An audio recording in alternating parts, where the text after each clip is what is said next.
Hi friends, ഞാൻ നിങ്ങളോടൊപ്പം പുണ്യകർമ്മ താരത്തെ ഇത് ഷെയർ മാർക്കറ്റ് റിവ്യൂ പരിപാടിയുമായിട്ട് നമ്മൾ ഒരു പുതിയ എപ്പിസോഡുമായിട്ടാണ് വന്നിരിക്കുന്നത്. പുതിയ എപ്പിസോഡ് എന്ന് പറയുമ്പോൾ ഈ ലാർജ് ക്യാപ്പ് ഫണ്ടുകളെല്ലാം തന്നെ അതുപോലെ മിഡ് ക്യാപ്പ് ഫണ്ടുകളെല്ലാം തന്നെ വലിയ തോതിൽ കുതിക്കാനുണ്ടായിട്ടുണ്ട്, വലിയ വളർച്ച ഉണ്ടായിട്ടുണ്ട്. ഈ ഒരു സാഹചര്യത്തിൽ ഇത്തരം ഫണ്ടുകൾ നിക്ഷേപത്തിന് പരിഗണിക്കാമെന്ന ഒരു ചോദ്യമാണ് ഉന്നയിക്കുന്നത്. അപ്പോൾ അതിലേക്ക് നമുക്കൊന്ന് നോക്കാം. മികച്ച നേട്ടം കൈവരിച്ചതോടെ ലാർജ് ആൻഡ് മിഡ് ക്യാപ്പ് വിഭാഗം മ്യൂച്വൽ ഫണ്ടുകൾ നിക്ഷേപകർക്കിടയിൽ ശ്രദ്ധാകേന്ദ്രമായിട്ടുണ്ട്. അതേക്കുറിച്ച് PJIM ഇന്ത്യ മ്യൂച്വൽ ഫണ്ടിൻ്റെ CEO ആണ് അതിനെക്കുറിച്ചൊരു വിലയിരുത്തൽ നടത്തിയിട്ടുള്ളത്. അദ്ദേഹം എന്താ പറഞ്ഞിട്ടുള്ളതെന്ന് നമുക്ക് നോക്കാം. ലാർജ് ക്യാപ്പ് മിഡ് ക്യാപ്പ് ഫണ്ടുകളിൽ നിക്ഷേപിക്കാൻ യോജിച്ച സമയമാണോ എന്ന ഒരു ചോദ്യം ഉയർത്തുന്നുണ്ട്. അടിത്തറയുള്ള കമ്പനികളിൽ ഇടക്കാലം മുതൽ ദീർഘകാലം വരെ മികച്ച പ്രകടനം കാഴ്ചവെച്ചതായി നമുക്ക് പരിശോധിച്ചാൽ മനസ്സിലാക്കാൻ കഴിയും. ഇവയിലേറെ NSE 500 ഉൾപ്പെട്ട കമ്പനികളെക്കാൾ മുന്നേറ്റം നടത്തി. അതേസമയം 1 മുതൽ 3 വർഷ കാലയളവിൽ കാര്യമായ മുന്നേറ്റം പ്രകടമായതും ഉണ്ടായിട്ടില്ല. അതുകൊണ്ട് തന്നെ നിലവിലെ വിപണി പരിസ്ഥിതിയിൽ നിലവാരമുള്ള ലാർജ് ക്യാപ്പ് കമ്പനികളിൽ നിക്ഷേപത്തിന് മികച്ച സാധ്യതയാണ് ഉള്ളത് എന്നാണ് പറയപ്പെടുന്നത്. നമുക്കതിൻ്റെ കൂടുതൽ കാര്യങ്ങളിലേക്ക് പോകാം. 5 വർഷം വരെ നിക്ഷേപിക്കാൻ തയ്യാറുള്ളവർക്ക് മികച്ച നേട്ടം ഉണ്ടാക്കാൻ കഴിയുമെന്ന് പറയുന്നുണ്ട്. പോർട്ട്ഫോളിയോയിൽ ലാർജ് ക്യാപ്പ് മിഡ് ക്യാപ്പ് ഫണ്ടുകൾ ഉൾപ്പെടുത്തണമെന്നാണ്. ഓട്ടോ അനുബന്ധ കമ്പനികൾ, റീറ്റെയിൽ, പുതുതലമുറ, ഫിൻടെക് കമ്പനികൾ, മൂലധന കമ്പനികൾ, ഭവന നിർമ്മാണം, കെമിക്കൽസ് തുടങ്ങിയ വിഭാഗങ്ങളിലെ കമ്പനികൾ നിക്ഷേപിക്കാനുള്ള അവസരമാണ് ഇതിലൂടെ ലഭിക്കുക. ലാർജ് ക്യാപ്പിൽ ഇല്ലാത്തവയാണ് ഇത്തരം കമ്പനികൾ. അത് പ്രത്യേകം നോട്ട് ചെയ്യേണ്ട ഒരു കാര്യമാണ്. ലാർജ് ക്യാപ്പിൽ കമ്പനി ഇല്ലാത്ത കുറേ പ്രാധാന്യമുള്ള കമ്പനികളാണ് ഇപ്പോൾ നമ്മൾ പറഞ്ഞത്. ഏതൊക്കെ സെക്ടറുകളാണ് പ്രതീക്ഷ നൽകുന്നതെന്ന് നോക്കാം. അതുപോലെ തന്നെ ഏതൊക്കെ മേഖലകളാണ് നമ്മൾ ഒഴിവാക്കേണ്ടതും എന്നുള്ളതും കൂടി ഒന്ന് പരിശോധനയ്ക്ക് വിധേയമാക്കേണ്ടതായിട്ടുണ്ട്.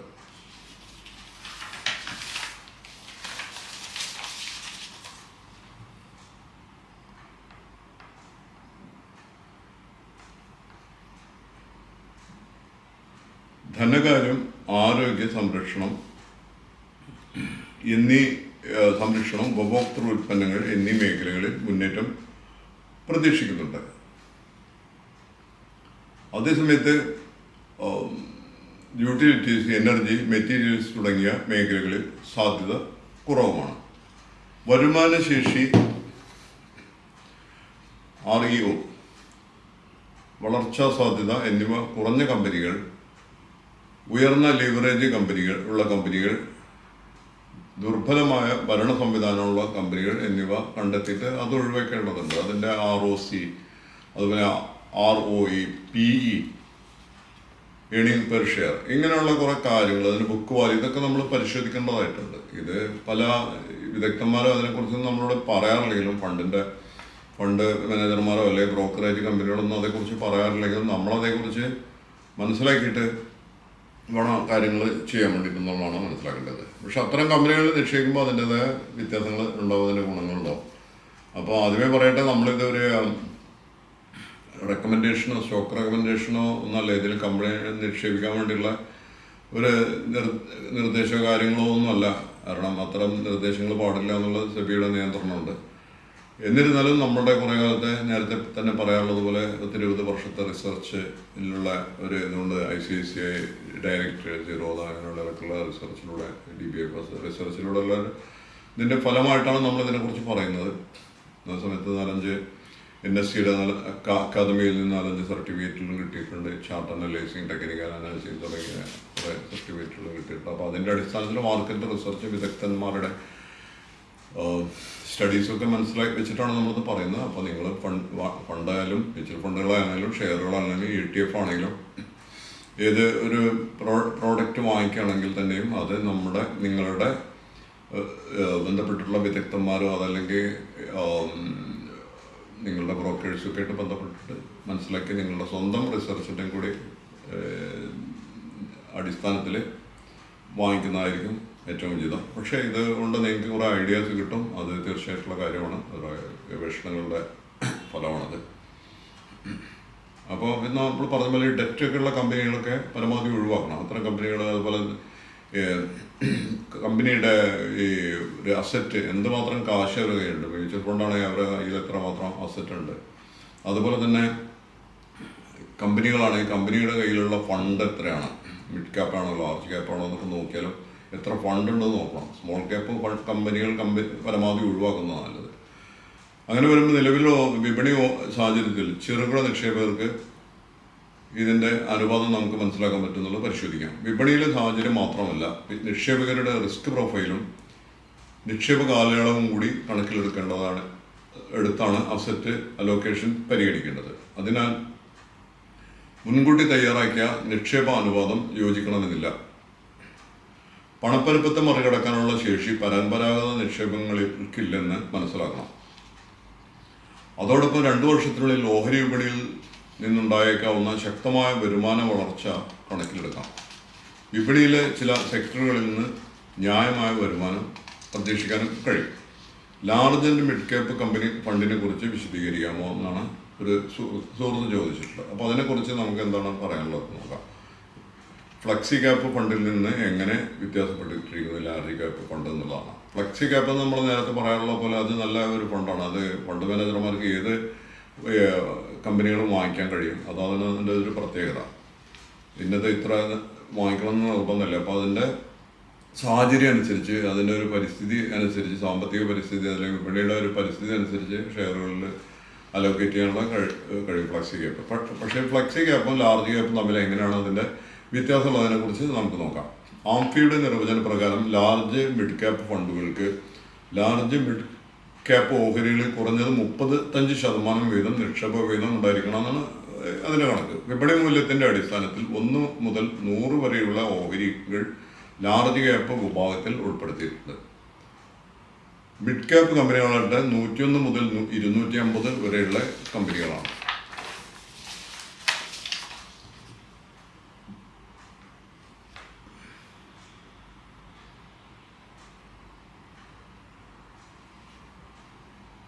അതിനാൽ എല്ലാ കാലത്തും ഈ 2 കാറ്റഗറികളിലും വിഹിതം നിലനിർത്താൻ കഴിയുന്നുവെന്നതാണ്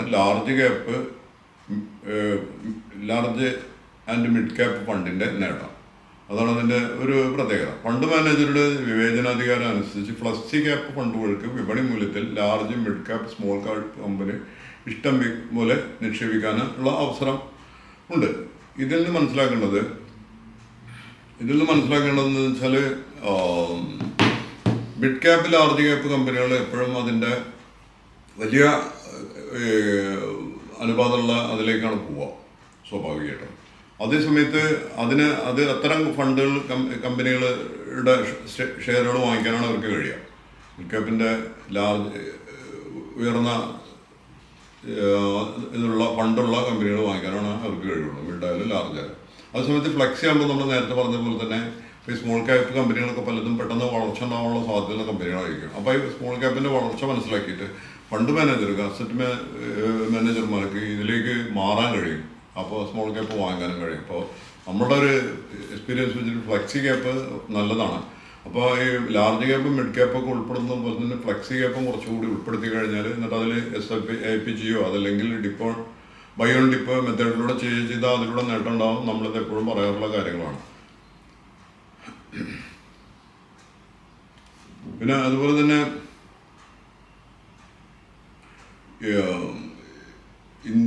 India large mid cap fund ആർക്കാണ് ഉപയോഗം അനുയോജ്യം എന്നുള്ള ഒരു ചോദ്യം കൂടി ഉയർത്തുന്നുണ്ട്. ഒരൊറ്റ ഫണ്ടിൽ ലാർജ് ആൻഡ് മിഡ് ക്യാപ്പ് കമ്പനികൾ ഉൾപ്പെടുത്തി പോർട്ട്ഫോളിയോ വൈവിധ്യവൽക്കരിക്കാൻ കഴിയുമെന്നതാണ് അതിൻ്റെ പ്രത്യേകത. 5 വർഷമോ അതിൽ കൂടുതലോ നിക്ഷേപിക്കാൻ തയ്യാറാകണം. മിഡ് ക്യാപ്പ് കമ്പനികളിൽ നിന്നുള്ള ഉയർന്ന നേട്ട സാധ്യത സ്വന്തമാക്കുന്നതോടൊപ്പം ലാർജ് ക്യാപ്പിൻ്റെ കുറഞ്ഞ റിസ്ക്കും നേട്ടമാകാം. നിക്ഷേപം നടത്തുന്നതിന് മുൻപ് ഉപദേഷ്ടാക്കളുമായിട്ട് ബന്ധപ്പെടാൻ ശ്രമിക്കണമെന്നാണ് അവർ പറയുന്നത്. ലാർജ് ആൻഡ് മിഡ് ക്യാപ്പ് ഫണ്ടിൽ എത്ര കാലം നിക്ഷേപം നടത്തണം എന്നുള്ളതാണ് അടുത്തൊരു ചോദ്യം. കുറഞ്ഞത് 5 വർഷമോ അതിൽ കൂടുതൽ കാലമോ ലാർജ് ആൻഡ് മിഡ് ക്യാപ്പ് ഫണ്ടിൽ നിക്ഷേപിക്കണം. മ്യൂച്വൽ ഫണ്ടുകൾ വാഗ്ദാനം ചെയ്യുന്ന SIP ആയി നിക്ഷേപ രീതി വഴി റിസ്ക് ഒരു പരിധിവരെ കുറയ്ക്കാൻ കഴിയും. വിപണിയിൽ ടൈമിംഗ് റിസ്ക്കും മറികടക്കാം. ഒറ്റത്തവണയായി വലിയ തുക നിക്ഷേപിക്കാൻ ഉദ്ദേശിക്കുന്നവർ ലിക്വിഡ് അല്ലെങ്കിൽ അൾട്രാ ഷോർട്ട് ടേം ഫണ്ടിൽ നിക്ഷേപിച്ച് ലാർജ് ആൻഡ് മിഡ് ക്യാപ്പ് ഫണ്ടിലേക്ക് സിസ്റ്റമാറ്റിക് ട്രാൻസ്ഫർ വഴി നിക്ഷേപം മാറ്റുകയും ചെയ്യാം. അതുകൊണ്ട് എന്താണ് ഉദ്ദേശിക്കുന്നതെന്ന് വെച്ച് കഴിഞ്ഞാൽ, ഇപ്പോൾ ഉദാഹരണത്തിന് നേരത്തെ നമ്മൾ ചില വീഡിയോകളിൽ പറഞ്ഞിട്ടുണ്ട്. ഉദാഹരണത്തിന് നമ്മൾ മാർക്കറ്റ് നന്നായിട്ട് കയറി നിൽക്കുന്ന സമയത്ത് ഇതിലാണ് കൊണ്ടുപോയി നിക്ഷേപിക്കേണ്ടതെന്നുള്ളൊരു ചോദ്യം ഉണ്ടാവും. അപ്പോൾ അതിൽ പിന്നീട് മാർക്കറ്റ് താഴോട്ട് വരാനും സാധ്യതയുണ്ട് അത്തരം സന്ദർഭങ്ങളിൽ. അതുപോലെ മൊത്തമായിട്ട് നമ്മുടെ കയ്യിലൊരു തുക ഉണ്ടെങ്കിൽ ഈ തുക നമുക്ക് എന്ത് ചെയ്യാം? ഈ തുക ഈ അൾട്രാ ഷോർട്ട് ടേം ഫണ്ടുകളുണ്ട്, അതിൽ ലിക്വിഡ് ഫണ്ടുകൾ, ഇത്തരം ഫണ്ടുകളിൽ നമ്മൾ നിക്ഷേപിച്ച് കഴിയുമ്പോൾ അത് ഈ ഏറെക്കുറെ ഈ 4-5% 6% അത് റിട്ടേൺ കൊടുക്കാനുണ്ട്. FD കൊടുക്കുന്നതൊക്കെ അത്ര തന്നെ ഏതാണ്ട് റിട്ടേൺ കൊടുക്കാനുണ്ട്. അപ്പോൾ FD ആണെങ്കിൽ നമുക്കൊരു കൊല്ലം കഴിഞ്ഞിട്ട് പിൻവലിക്കാൻ പറ്റുള്ളൂ. ഇത് നമുക്ക് സെയിം ഡേ പിൻവലിക്കാം. മറ്റ് T+2 ആണ് സാധാരണ ഒരു ട്രേഡ് കഴിഞ്ഞിട്ട് 2 ദിവസം കഴിഞ്ഞിട്ടാണ് നമുക്ക് തിരിച്ചു കിട്ടുന്നത് കാശ് ഫണ്ടിലേക്ക് വരുന്നത്. അതേസമയത്ത് അതല്ല, മിക്കവാറും അന്ന് തന്നെ തിരിച്ചു വരുന്ന ഒരു സംവിധാനമാണുള്ളത്. അപ്പോൾ ഈ ലിക്വിഡ് ഫണ്ട് എന്നൊക്കെ പറയുമ്പോൾ liquid fund, ultra short term fund. അപ്പോൾ കൂടുതൽ കാശ് കയ്യിലുള്ള ആളുകൾ, അതല്ലെങ്കിൽ നല്ല ലാഭം കിട്ടിയിട്ട് വിറ്റിട്ട് കയ്യിലുള്ള ആൾക്കാർക്ക് ചെയ്യാവുന്ന ഒരു മെത്തേഡ് എന്ന് പറഞ്ഞാൽ ഈ ലിക്വിഡ് ഫണ്ടുകൾ, അതല്ലെങ്കിൽ അൾട്രാ ഷോർട്ട് ടേം ഫണ്ടുകൾ വാങ്ങിക്കുന്നത് നല്ലൊരു മെത്തേഡാണ്. ഇതൊന്നും പരമാവധി പല ആളുകളും പറഞ്ഞു തരാറില്ല. അപ്പോൾ അതുകൊണ്ട് ഇത്തരം കാര്യങ്ങളിൽ കൂടുതൽ ശ്രദ്ധ കഴിഞ്ഞു കഴിഞ്ഞാൽ അപ്പോൾ നമുക്ക് ഈ ഫണ്ടിൽ നിന്ന് സ്വാഭാവികമായിട്ടും നമ്മളുടെ ഈ വിറ്റ ആ കാശ് സ്വാഭാവികമായിട്ടും നമ്മളുടെ അക്കൗണ്ടിലേക്ക് വരും. അത് ഉടനെ അത് ഉപയോഗിച്ചിട്ട് എത്രയും പെട്ടെന്ന് തന്നെ നമുക്ക് ഏതൊക്കെ ഫണ്ടുകളാണ് വില കുറഞ്ഞു വരുന്നത് അല്ലെങ്കിൽ മാർക്കറ്റ് കുറഞ്ഞ് വരുന്ന ആ സമയത്ത് നമുക്ക് വാങ്ങിക്കാൻ പറ്റും. അപ്പോൾ അതുവരെ കാശ് ഒരു മണി പാർക്കിംഗ് മെത്തേഡ് എന്ന് വേണമെങ്കിൽ അതിനെ പറയാം. നമ്മളതിനെക്കുറിച്ച് നേരത്തെ വീഡിയോ ചെയ്തിട്ട് മണി പാർക്കിംഗ്. അപ്പോൾ ഈ കാശ് നമുക്ക് സുരക്ഷിതമായിട്ട് എത്ര എളുപ്പത്തിൽ നമുക്ക് കിട്ടാവുന്ന രീതിയിൽ ഇടുകയും ചെയ്യാം. അതേസമയത്ത് ഡെയിലി ബേസിസിൽ അതിന് കണക്ക് കൂടുന്നതാണ് പറഞ്ഞത്. അപ്പോൾ അതിൻ്റെ കിട്ടുന്ന അതിൻ്റെ ലാഭവിഹിതം നമുക്ക് തുടർച്ചയായി കിട്ടിക്കൊണ്ടിരിക്കുകയും ചെയ്യും. കാശ് എവിടെയും മുടങ്ങി കിടക്കുന്നില്ല. ബാങ്കിൽ അങ്ങനെ കിടക്കണമെങ്കിൽ അത് ചുമ്മാ അതേ കിടക്കുകയുള്ളൂ, വലിയ വളർച്ച ഉണ്ടാവില്ല. ഇത് ഈ വളർച്ചയ്ക്കൊപ്പം പോവുകയും ചെയ്യാം. ഇതിലൂടെ ആ കാശ് എടുത്തിട്ട് നമുക്ക് സിസ്റ്റമാറ്റിക്കായിട്ട് ഇൻവെസ്റ്റ് ചെയ്യാം എന്നുള്ളതാണ് അതിൻ്റെ ഒരു പ്രത്യേകത. ദീർഘകാല നിക്ഷേപ വീക്ഷണത്തിൽ large and mid cap fund നല്ലതാണോ എന്നുള്ളതാണ് അടുത്തൊരു ചോദ്യം ഉന്നയിക്കുന്നത്. ദീർഘകാലയളവിലെ ഓഹരി നിക്ഷേപം മറ്റു 3 ആസ്തികളെയും മറികടന്നതായി കാണാം.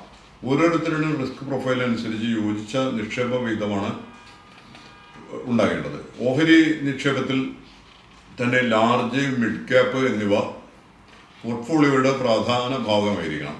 നിക്ഷേപകർ അവരുടെ മൊത്തത്തിലുള്ള അസറ്റ് അലോക്കേഷനും റിസ്ക് പ്രൊഫൈലിന് യോജിച്ച കൃത്യമായ അലോക്കേഷൻ നിശ്ചയിക്കുക. ദീർഘകാല കാഴ്ചപ്പാട് നിക്ഷേപകർക്ക് ലാർജ് ആൻഡ് മിഡ് ക്യാപ്പ് ഫണ്ടിൽ പണം മുടക്കാൻ കഴിയും. ഇപ്പോഴും നമ്മൾ മനസ്സിലാക്കേണ്ട ഒരു കാര്യം എന്ന് പറഞ്ഞാൽ 2-3 കൊല്ലത്തിനോ അല്ലെങ്കിൽ 4-5 കൊല്ലത്തിനൊക്കെയാണ് നമ്മൾ നിക്ഷേപിക്കേണ്ടത്. എങ്കിൽ മാത്രമേ അതിന് വളർച്ച ഉണ്ടാകും. കാരണം മാർക്കറ്റിൻ്റെ തളർച്ച ഉണ്ടാകുന്ന കാലത്ത് നമ്മളത് പോയിട്ട് എടുത്തു കഴിഞ്ഞാൽ അതാണ് അതിൻ്റെ ചുരുങ്ങിയ ഏറ്റവും മിനിമം ഒരു സ്ട്രാറ്റജി നമുക്ക് പറയാൻ പറ്റുക. മാർക്കറ്റ് കുറഞ്ഞു കിടക്കുന്ന സമയത്ത് പോയിട്ട് എടുത്താൽ ചിലപ്പോൾ നമ്മൾ നിക്ഷേപിച്ച 1 വർഷമായിട്ടുള്ളൂ. അപ്പോൾ എന്തെങ്കിലും കാരണവശാൽ മാർക്കറ്റ് കുറവായിരിക്കും. അപ്പോൾ പോയെടുത്താൽ കാശ് പോകും.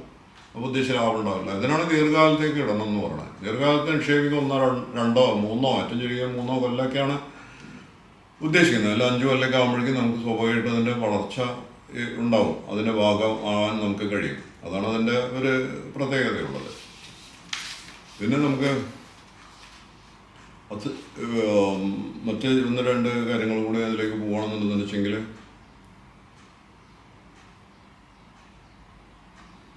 ഈ ലാർജ് ആൻഡ് മിഡ് ക്യാപ്പ് ഫണ്ടിൽ എത്ര ശതമാനം നിക്ഷേപം വേണമെന്നുള്ളതാണ് അടുത്തൊരു ചോദ്യം.